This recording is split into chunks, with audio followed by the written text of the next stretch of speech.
Imagine the kindest soul you know, the gentle listener, the perpetual forgiver, the one who absorbs everyone else's pain like a silent sponge. Now, imagine that same person, after one final, shattering betrayal, not crumbling into despair, but instead becoming unnervingly calm, their eyes holding a terrifying, crystalline clarity. This is the transformation Carl Jung witnessed repeatedly in his Zurich clinic, a psychological metamorphosis so profound and unsettling he considered it among the most disturbing yet powerful shifts in human nature he'd ever documented. He saw empaths, systematically broken by those they loved most, pushed beyond an invisible threshold, not into madness, but into a chilling, permanent awakening. These weren't victims finally succumbing, they were sleeping giants of perception finally opening their eyes, integrating their shadow, and revealing a latent power that would forever alter their lives and terrify those who once exploited them. Jung spent decades studying these awakened ones, meticulously documenting a pattern where the most sensitive, seemingly fragile individuals underwent a revolution of the self, becoming psychologically invincible forces who didn't just heal themselves, but fundamentally rewrote the rules of emotional survival. Patient after patient arrived at Jung's door bearing the same invisible wounds, empaths shattered by alcoholic parents, unfaithful spouses, manipulative families. They carried depression they blamed on themselves, bruises they excused, and an ingrained reflex to apologize for their very existence. They were society's designated emotional shock absorbers, repositories for the collective dysfunction swirling around them. They soaked up rage, deceit, and instability, believing their sensitivity was a flaw, a curse forcing them to endure the unbearable. The world told them they felt too much, saw too much, cared too much. So they learned to silence their intuition, doubt their perceptions, and shrink their light to accommodate the darkness of others. What chilled Jung wasn't just the abuse they endured, but the terrifying precision with which they had systematized it. Expecting fragmented memories from traumatized minds, Jung instead discovered meticulous strategists. These empaths hadn't been broken, they'd been intensely studying. Within their minds existed vast, uncharted archives, every slight, every manipulation, every vulnerability of their abusers meticulously catalogued. They knew their tormentors' triggers, insecurities, and deepest fears with near-surgical accuracy. They possessed an innate, unparalleled gift for pattern recognition in human behavior, a supercomputer for emotional data disguised as fragility. This profound awareness wasn't intuition or psychic power, it was the result of paying attention at a level most humans never approach. Yet society had conditioned them to call this genius oversensitivity and bury it deep within their shadow. The transformation Jung observed wasn't gradual. It was volcanic, triggered by one specific catalyst, ultimate betrayal by someone the empath had trusted implicitly and protected fiercely. Discovering infidelity, profound financial deceit, or calculated emotional manipulation from their closest anchor wasn't just devastating because of the act itself. The true soul-crushing blow was the simultaneous, unavoidable realization they had seen the signs all along. Every micro-expression ignored, every gut feeling silenced, every red flag rationalized in the desperate hope of preserving love or peace. True to their nature, in the immediate aftermath, these empaths absorbed this new agony in silence. They blamed themselves. They tried harder, became more perfect, poured even more of their depleted energy into fixing the unfixable. Then came the moment Jung termed the clarity event, the point where the empath's suppressed analytical genius finally overwhelmed their desperate need to see the good, embodying a brutal psychological awakening.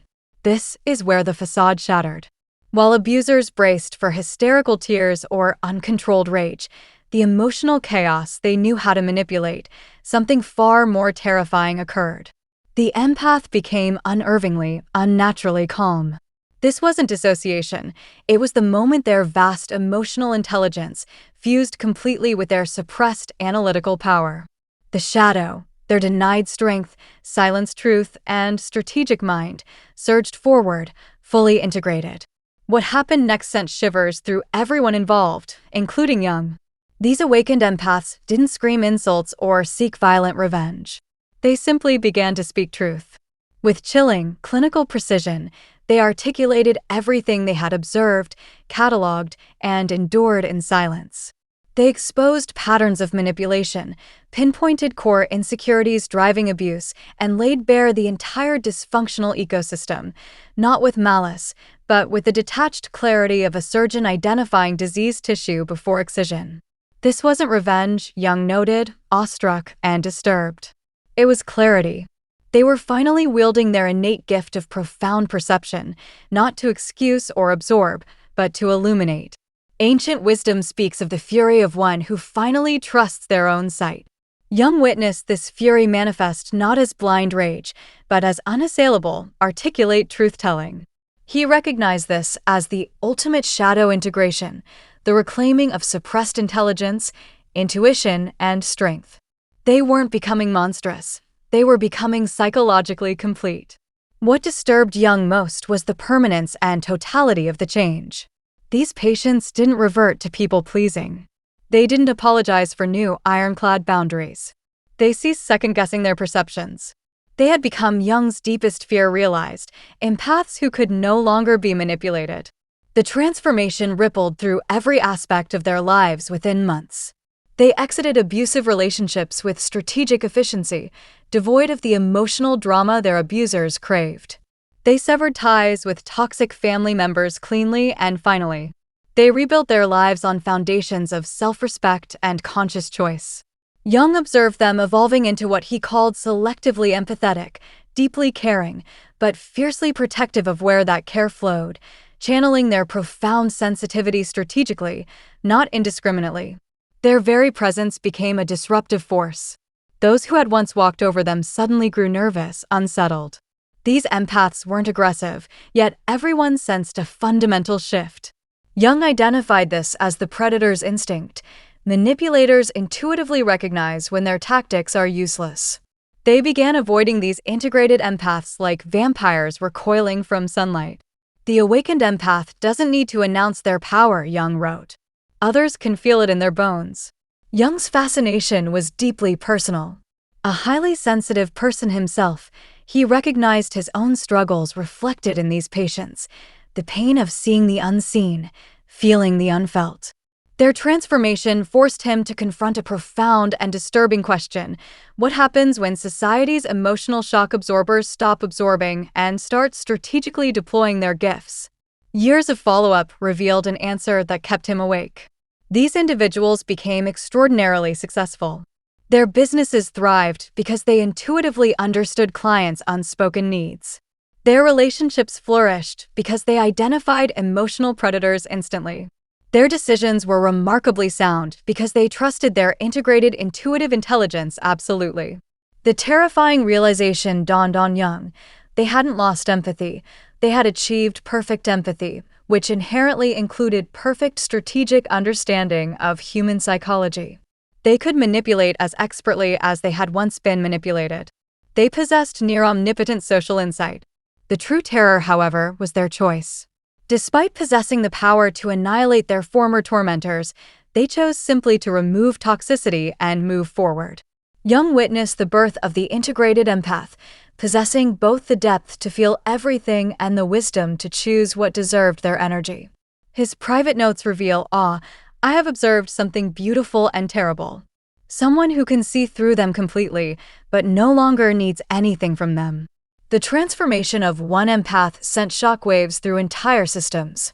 Family dynamics built on dysfunction collapsed, not because the empath attacked, but because they stopped enabling. Alcoholics faced their addiction without their emotional dumping ground. Depressive relatives had to find genuine validation. Manipulative siblings lost their psychological punching bag.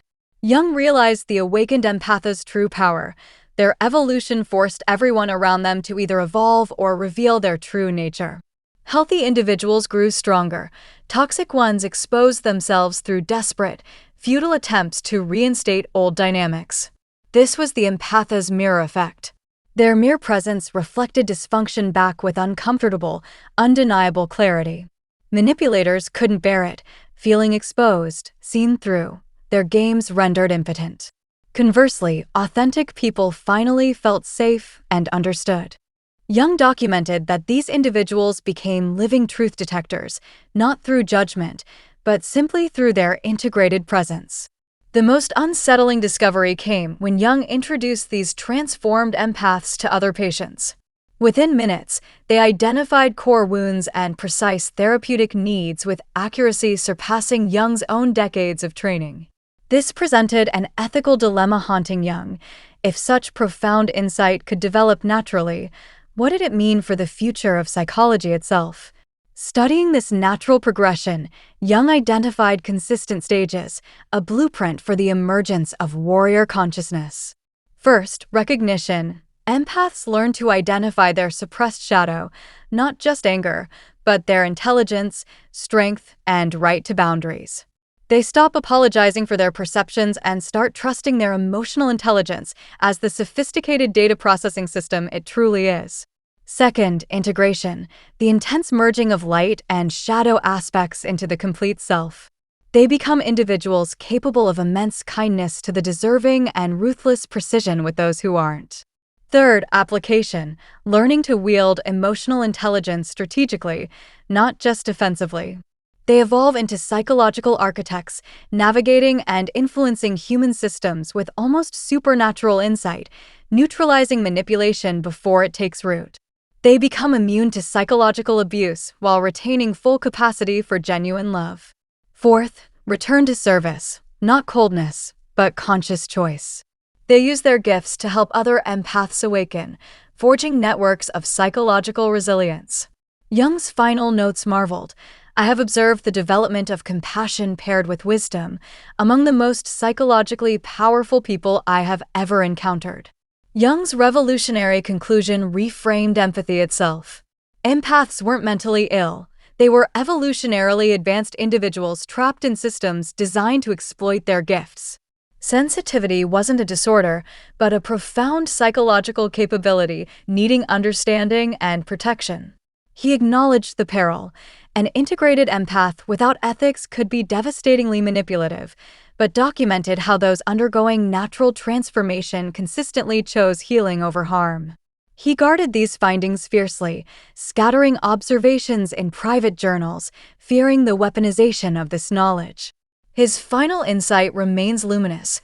These balanced warriors lived lives of incredible gentleness towards the deserving and implacable strength against threats, embodying humanity's potential next step, feeling everything without being destroyed, seeing everything without cynicism, loving deeply without self-loss. They proved that the empath's journey is not from sensitivity to numbness, he wrote near his life's end, but from unconscious absorption to conscious choice. They became not less empathetic, but perfectly empathetic. His warning echoes eternally. Never underestimate someone who has learned to trust their own perceptions completely. The awakened empath represents psychology's most powerful evolution. Modern research confirms Jung's prophecy. Integrated empaths become psychologically invincible, immune to gaslighting, manipulation, and breaking. Every empath faces their catalyst, usually betrayal. The question isn't if they'll snap, but how. Will they consciously integrate their shadow like Jung's cases, emerging precise and powerful, or let it consume them destructively? Jung's research offers hope. Most, when pushed, choose integration. They don't become cruel, they become clear. They don't lose their heart, they gain an unbreakable backbone. They become love with boundaries. They become who they always were beneath the conditioning, finally honoring the power within their profound sensitivity. Remember Jung's initial terror? It stemmed from witnessing the birth of a terrifying truth society tries hard to ignore. Empaths aren't naturally victims. They're naturally powerful. Society teaches them to suppress that power. When they finally snap, they aren't breaking, they're awakening. They're evolution in action, feeling everything, choosing consciously. Jung documented gentle souls transforming into forces of nature through consciousness. The most beautiful part? They never lost their capacity for love. They simply learned to love themselves as fiercely as they once loved others. So, if you're an empath hearing this echo within your soul, remember Jung's essential discovery. Your sensitivity isn't your weakness. It's your weapon. The day you learn to wield it consciously is the day you become truly powerful. Not dangerous to the innocent. Dangerous only to those who would exploit your light. That's exactly what the world needs: empaths who know their worth, trust their perceptions absolutely, and refuse to dim for anyone's comfort. Jung left us with the pivotal question, not if you will transform, but how consciously will you embrace it? The awakening is inevitable. Will you direct that power or let it direct you? The choice, integrated warrior, is yours.